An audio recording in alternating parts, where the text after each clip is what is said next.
What is up, YouTube? Galaxy here, bringing you what I assume will be a very long, multi-part video commentary montage type deal of an overview of the new first-person shooter with a hint of RTS for the PC, Nuclear Dawn. The beta just came out sometime last week, and it is the first effort by a studios called Interweave Studios, and it's actually surprisingly good for a first time. The multiplayer beta, which is out, is for people who have pre-ordered on Steam only. The game itself is $20, so it's a pretty good deal, I guess. $20 for a game. Yeah. Nuclear Dawn, as the title would suggest, takes place in a world that is post-nuclear, post-apocalyptic, whatever you want to say, and it follows the Consortium, which is basically U.S. first, the Empire, basically the Soviet Union, and that's the setting, and that's all you need to know. The game's multiplayer only. It kind of just places a backdrop for the multiplayer action, and you might have noticed in like my first sentence I said it was a FPS RTS hybrid, and that's because the infantry battles, which is the normal players, which is going to be what you're playing the majority of the time, play like a standard FPS on, like a game of Conquest on, fairly large maps, but not like slow paced. I kind of equate it, Nuclear Dawn, in terms of its infantry side, to MAG and Homefront, which is not like a bad comparison. I like those two games because they have very solid gameplay. They were just bogged down by other non-gameplay related issues. I mean, there were a few issues that here and there, but nothing like serious. For MAG, it was like the level up system, Homefront, server issues, and things like that. So they're fairly fast paced, big maps. It's pretty nice. And the RTS elements come from the commander. The commander is randomly chosen, one on each team, and he plays the game of Nuclear Dawn like an RTS. He overviews the maps and the points which the infantry must capture, which I'm just using the word infantry for the normal players. The points that they capture aren't like flags that give you points. They are resource points, which obviously give the commander resources, which he uses to build outwards from your starting base. He gets to place turrets and resupply points and transport hubs so that like you can spawn on the front line, things of that nature. And the goal is to slowly push forward into the other team's command bunker and like destroy that.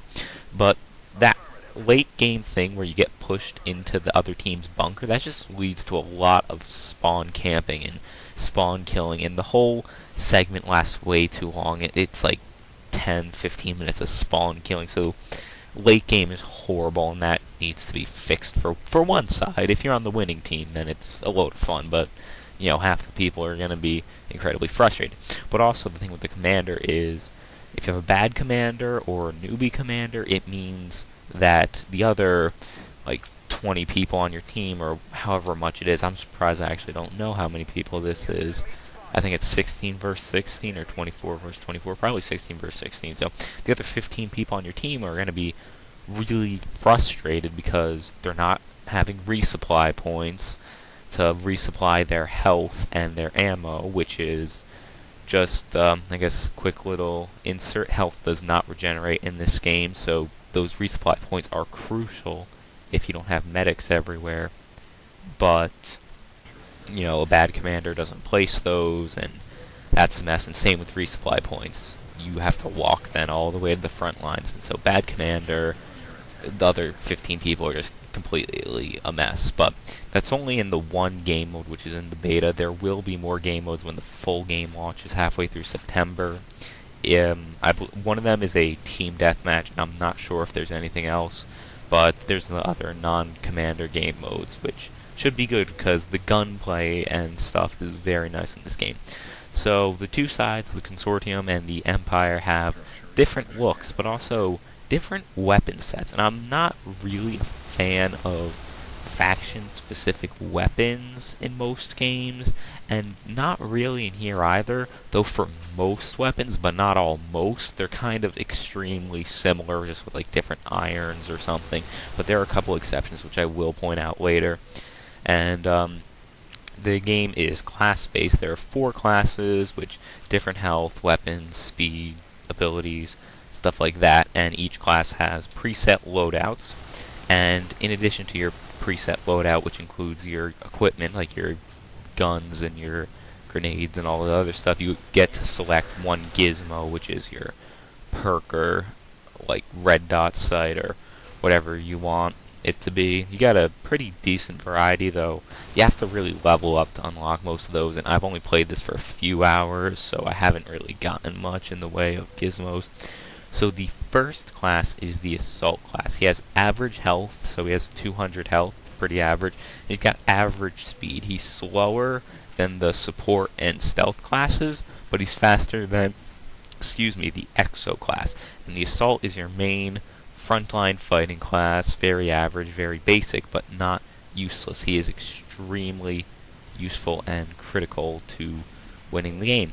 His special ability, which you unlock by pressing the F key, is Thermal Vision, which is crucial because it helps you see, it lets you see cloaked enemies, which I'll get into later. However, the Thermal Vision isn't very appealing to look through, so you don't turn it on most of the time, so it really doesn't help you see the stealth guys all the time, but, it is there, so I just need to point that out. The Assault has 3 loadouts. The first is the Infantry loadout, which has an assault rifle, a pistol, and a grenade.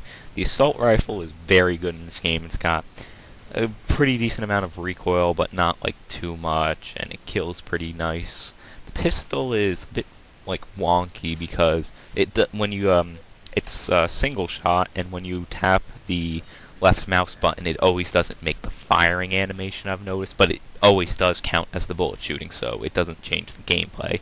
And frag grenades are something about the way they throw in this game, or their blast radius, they're just not very good, I've found out so far, but it's nice to have them to flush people out of camping. Your second loadout as the Assault is the Marksman, which gives you access to a sniper rifle, a machine pistol, and anti-personnel mines. It has, sniping in this game is pretty nice. You do a nice amount of damage, but it takes several shots for most classes to kill with the sniper rifle, and it's not like semi-auto. You have to unscope and everything in between shots, making it kind of like underpowered. But with the way the maps are designed, in which they're pretty big, I'd rather have it set the snipers like a tad UP than OP, because then everyone would be sniping because there's plenty of long lines of sight. And besides, the sniper, even if he doesn't always get the kill, he does a significant amount of damage, making the enemy run away and try and find a health kit or resupply station or something like that. And your machine pistol secondary is not very good, honestly. It takes like 2 clips to... You're gonna need like 2 clips to kill most classes besides stealth and maybe support. And it's... I think the machine pistol should be buffed in damage, not because of the Assault class has it as a secondary, but rather because one of the support classes has it as a primary, and I'll get into that in a little bit when I talk about support. Marksman also gets mines, which are, anti-personnel mines, claymores, whatever. They do a decent amount of damage, but not too much, so they're okay. I like them. Then you have the Grenadier class, which requires research, which must be done by your commander. Again, bad commander, you can't use the Grenadier kit, so just another example of how important your commander is. It has a shotgun, which is a pump-action shotgun, and a grenade launcher, and some other things which escape me right now. Maybe they're grenades, maybe they're...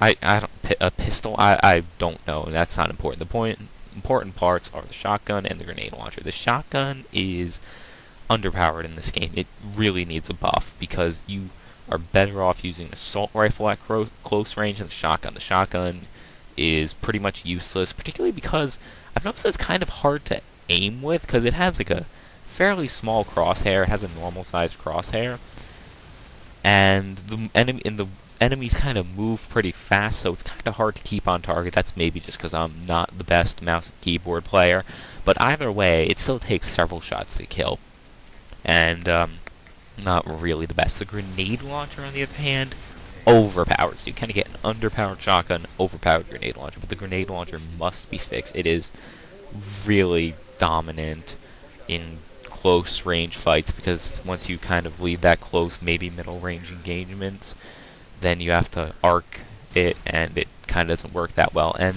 this is an example of a weapon where there's two types depending on your side, I think, because I've only used it like once or twice. I've only used this grenade launcher a few times, and I believe when I was on the consortium, which I haven't had the pleasure of getting the grenade launcher because my commanders are usually terrible when I play on them. I have no idea why. They don't bother unlocking the grenadier, but I do remember playing once on it, and I believe it shot poison gas, and I'm like, this is like a 90% sure, but I might not. But anyway, there's a frag grenade launching one for the consortium and a poison launching one for the Empire. And in case I did end up saying earlier that the poison was from the consortium, the poison is the Empire one. And anyway, that's not important right now. What is important are the two types, frags and poison, depending on your side. The frag one is a bit better at killing enemies flat out right, because you can constantly just wail it at them. Why poison gas in this game, you fire it and then it spreads out, and so you can avoid it if you see it coming. But if you don't, the poison gas in this game is extremely lethal, and either way, no matter which grenade launcher you're shot with, you're kind of dead, and it really does need a nerf. It's pretty bad, but it can be debuffed, nerfed, I don't know, whatever. So it can be fixed, so that's good. Alright, we are at 12-minute mark, and I finished the assault class. This is kind of going to be broken up into multiple parts, so in the next part I will go over however many other classes I can. Hopefully pretty decent sum. Thanks for watching this part. Galaxy out.